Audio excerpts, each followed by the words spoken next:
Bonjour à tous, j'espère que vous allez bien.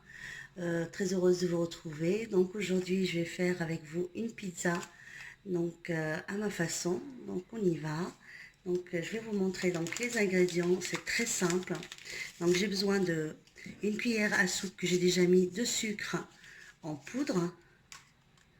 Et je vais mettre donc 14 grammes, une cuillère à soupe de levure boulangère. J'ai de l'eau. J'ai 250 millilitres pour l'instant d'eau. Donc je vais en mettre juste un tout petit peu. Donc là j'ai mis un petit peu d'eau pour diluer la levure et le sucre. Juste un tout petit peu. Une fois que j'ai fait diluer la levure plus le sucre, je vais mettre un peu de farine. Donc là la farine, j'ai 500 grammes de farine. Je fais tout devant vous comme ça. Que je vais tamiser juste la moitié pour l'instant. Donc là je vais commencer à mélanger ma pâte tout doucement. Donc une fois que j'ai mis ce qui me restait de la farine, là dans mon petit bol, donc j'ai du thym, j'ai des herbes de Provence, de l'ail et j'ai mis aussi une demi-petite cuillère de poivre juste pour donner du goût à la pâte parce qu'une pâte de pizza il faut qu'elle ait du goût. Enfin pour moi je mets toujours ces ingrédients, donc du thym, des herbes de Provence, un peu d'ail et du poivre que je mets. Voilà, pour que ma pâte ait beaucoup de goût. Là je vais mettre du sel. Donc le sel, ça reste toujours au goût de chacun.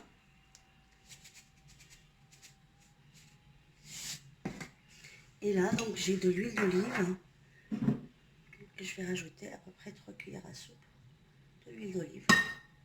Voilà, donc là je vais pétrir ma pâte un petit peu, pas beaucoup, et je vous retrouve.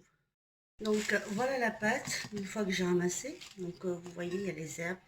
Moi j'aime beaucoup quand ma pâte elle est parfumée, surtout pour les pizzas. Donc voilà, là je vais la mettre dans un sac de congélation pour qu'elle puisse lever vite. C'est comme il fait froid en ce moment. Donc je la mets dans un sac de congélation, je vais la couvrir et je passe à la préparation de ma sauce tomate. Et à tout de suite.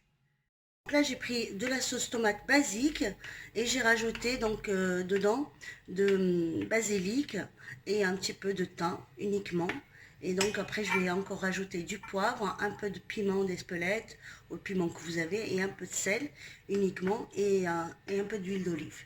Mais je laisse déjà mijoter tout ça et après je vous retrouve. Donc là je vais rajouter donc une cuillère à soupe de l'huile d'olive à ma sauce tomate. Donc là j'ai poivré, je vais mettre un peu de piment.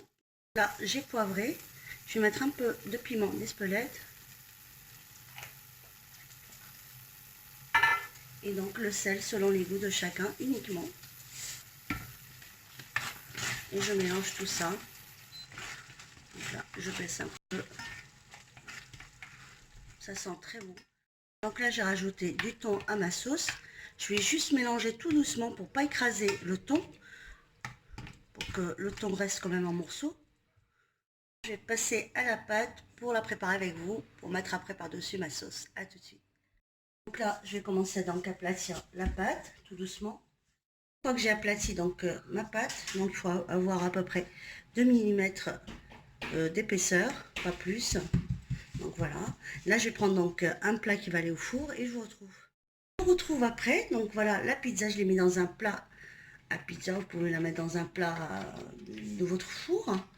Donc là, je vais essayer de mettre avec ma fourchette des trous partout pour pas que la pâte gonfle. Donc voilà, c'est une astuce que tout le monde connaît. Donc là, j'ai mis ma sauce par-dessus ma pizza. Donc je vais l'étaler comme il faut, que ce soit bien homogène partout.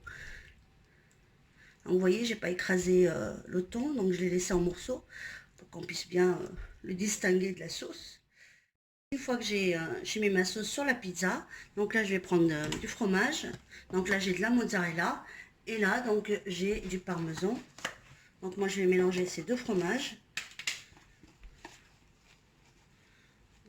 Voilà, je mets un petit peu partout. Mais vous mettez le fromage que vous aimez.